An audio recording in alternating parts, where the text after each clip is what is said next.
హన్మకొండ జిల్లా రవాణా శాఖ డిప్యూటీ కమిషనర్ పుప్పాల శ్రీనివాస్ను ఏసీబీ అధికారులు అరెస్ట్ చేశారు. ఆదాయానికి మించి ఆస్తులున్నాయనే సమాచారంతో ఆయన ఇల్లు, కార్యాలయాల్లో ఏకకాలంలో ఏసీబీ అధికారులు సోదాలు చేపట్టారు.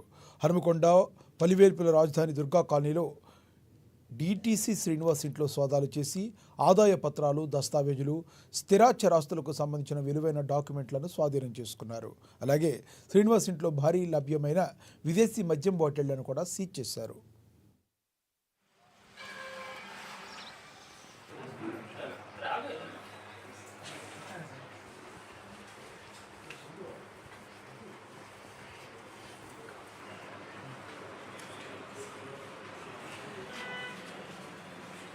కొంచెం మాకు టైం కావాలి.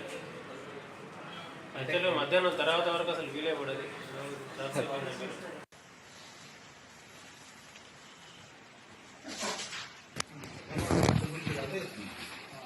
19,400 12,500